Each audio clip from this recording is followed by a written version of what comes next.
Until now, we have shared the theme of transcendence, which is very difficult for me to comprehend. It is possible that once I fully understand it, it may no longer be considered transcendence.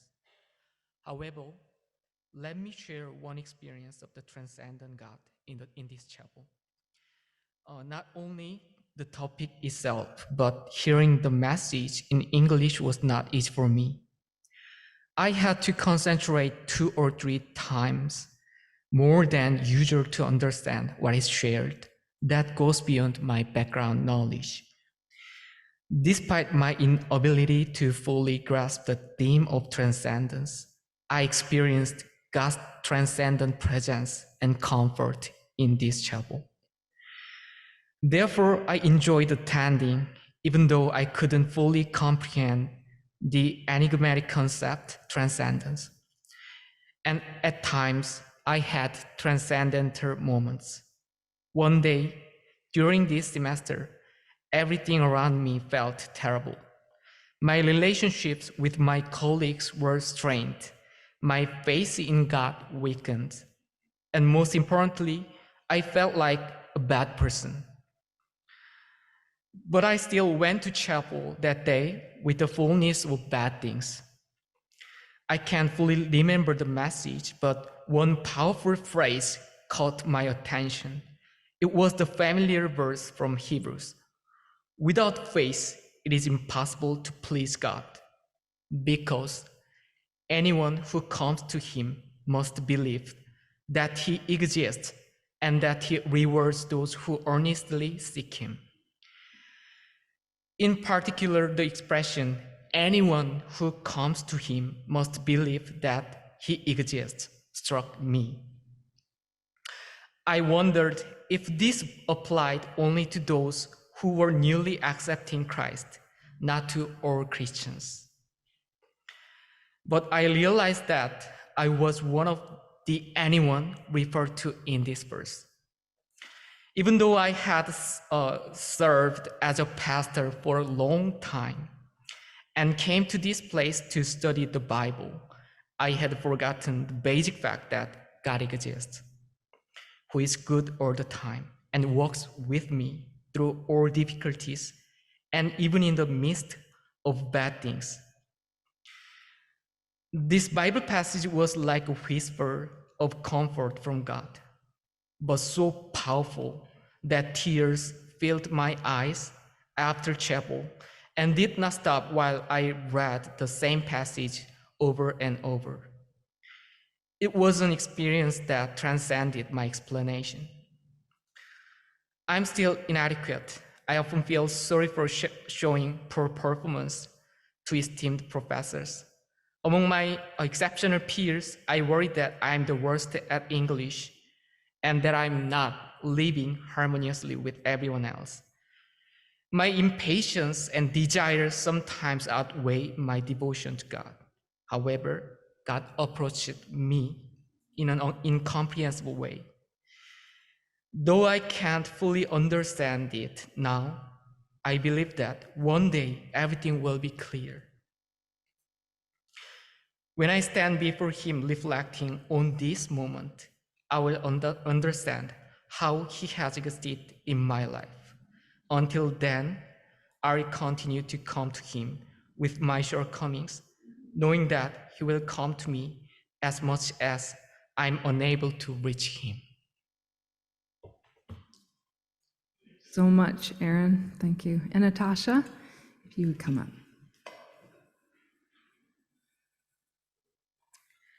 So I was trying to think about transcendence, which of course is completely elusive. And so I thought about how elusive also those moments of transcendence are with my kids. So I wanted to just tell you about how sometimes I see the face of Jesus looking at me through my youngest son's beautiful 5-year-old face. And it's so full of love toward me. He's so delighted to see me. After a whole day at school, he comes for a hug, he comes for a snuggle, and I say, "How was your day at school, Stuart?" And he tells me, "It was good." 2 thumbs up. And then he looks at me and he says, "How was your day at school, Mom?" And in that instant, I'm just blown away. We think that we're the providers. And here he is seeing me and caring for my life too. Parenting is rough. It's full of whiplash between these precious moments like that and then just the backdrop of a daily exhausting routine. Like such a grind sometimes. Like I'm as relieved as anybody when 8 p.m. rolls around and they're tucked into bed. Not really, probably still racing around, but at least upstairs. It's really hard to have the energy to even be present for the moments that matter, to see in that moment that it matters and what is needed. Much of the time, I think I miss the opportunities. But when it does happen, when a connection happens and you're aware in the moment exactly how significant this moment is, and everything suddenly becomes weighty, and you know that your words in that moment can bring life or death, and then the Spirit lets you give life. Those are powerful moments that really transcend the daily routines and make parenting a sacred space. We often talk about God as a perfect parent and discuss the love of parents towards children. We talk about God's joy over us as a parent towards a child. But for me, sometimes God's love is that of the unconditional love of a child. Karl Rahner reminds us that God experienced childhood too. I see Jesus cheering me on in my calling when my 10-year-old's in a pew at the back enthusiastically waving at me when I do the call to worship at church. When I apologize to one or all of my children for my impatience, my frustrations, I see yet another attribute of God in their quickness to forgive me. And when I have the capacity to recognize it, there's really nothing better than my sweet, brown-eyed 8-year-old child sitting down to lean his head on my shoulder, just because he wants to be with me right then. That's those moments when you recognize them, where you really see the enormity of the privilege it is to be their home. And those are like those tiny bits of transcendence in those daily routines. Zephaniah 3:17 is one of my favorite images of God as taking delight in us and rejoicing over us with singing.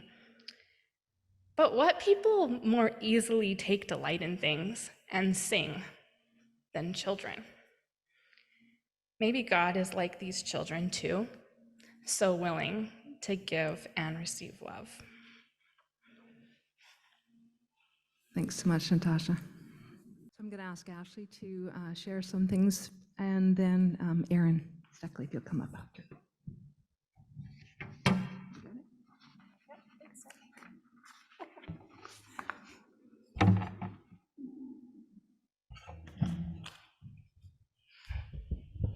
So these are my paintings over here.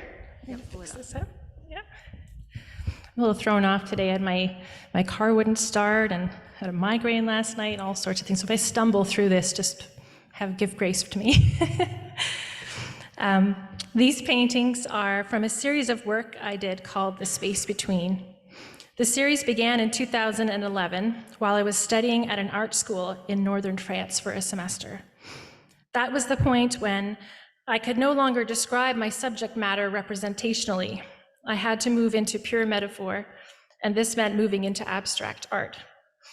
It was also when a profound encounter with Jesus turned me upside down and brought me home to a renewed faith after wandering in the desert for 7 years. I won't tell that particular story today, but it was the force behind the shift in my artistic style. At the time, I was in the middle of my undergraduate degree at U of T, studying art and art history with a minor in philosophy. I had recently taken epistemology and existentialism, philosophy of language, philosophy of perception, and various culture and communication courses, and 20th century art courses, among others.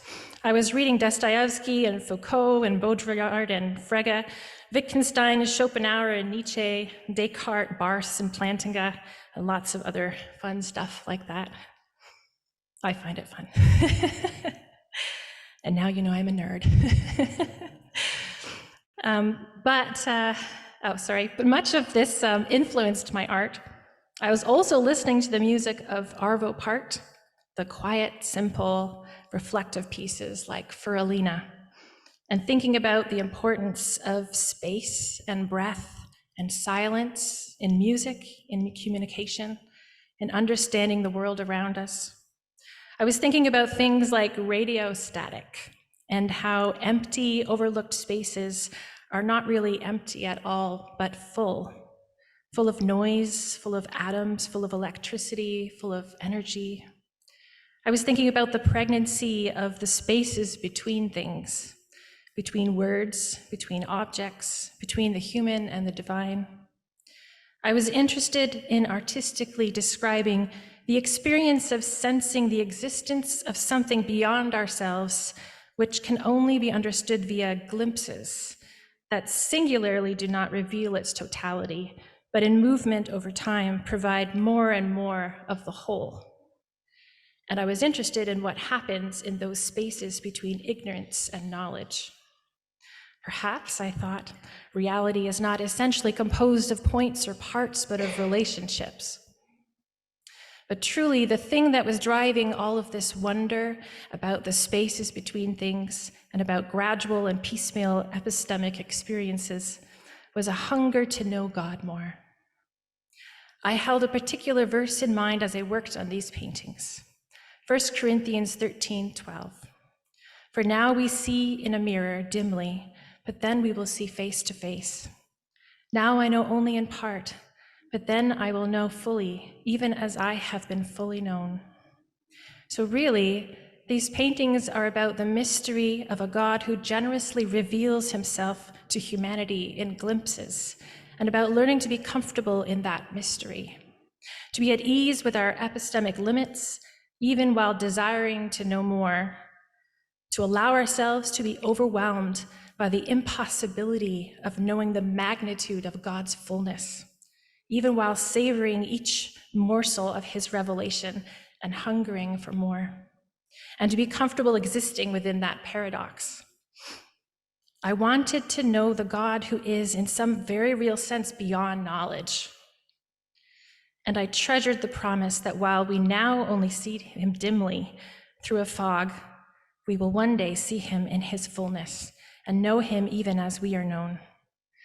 What an incredible thought. I cannot comprehend what that will be like. It goes beyond my imagination. Lastly, I was thinking about illumination, about dancing with the Spirit, and about the importance of light. These paintings are meant to be seen with a light shining on and through them. That's when they come to life. In these paintings, light both reveals and conceals. They require the viewer to physically move around in order to see what lies between and beyond. The result is that you can only see these paintings in part, in glimpses, and the whole cannot be grasped all at once. And they require active participation. Ultimately, these paintings fail, as all paintings about an experience of God fail.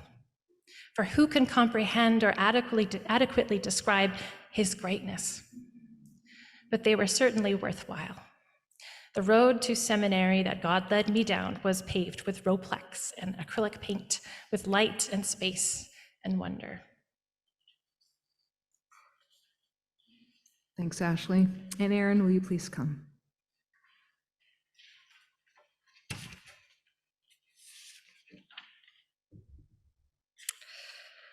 A wardrobe filled with mothballs, a train station, a bedroom in your intolerable cousin's house, and a schoolyard hardly seem like gateways to transcendence, but As I've just named these 4 locales, and judging by some chuckles in the audience, some of you know exactly to what I am referring, perhaps even recalling your own childlike desire to be transported to the otherworldly land of Narnia, the creation of C.S. Lewis.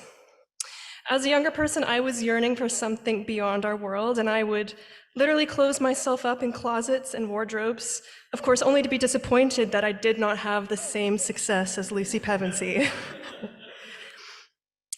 In many of the Narnian chronicles, the gateway to transcendence, that is the door to Narnia, is also the gateway back to normal life, that is the door back to 20th century England. And in a sort of anticlimactic way, the characters always end up right back where they started, except now they bring with them the memories of days, weeks, and even years of transformative experiences that no one back home will understand, let alone believe. And though I've had moments of transcendent encounter, mystical experiences that render me speechless, I'm not here to tell you those, and if I'm honest, they still feel too precious to risk the hurt that comes with being misunderstood. But what I do want to reflect on is the tension of a space somehow having the capacity to be wonder-filled one day and seemingly ordinary the next. Many of you will be familiar with the Celtic Christian idea of a thin place, where the distance between heaven and earth seems to lessen, and one's awareness of God's presence and holy activity is heightened. And I've had these experiences with thin places, but I've also been right back in these same spaces again when they appear to be thick places. The back of the wardrobe is impenetrable and wooden and no longer opens up into a forest. So how can this be?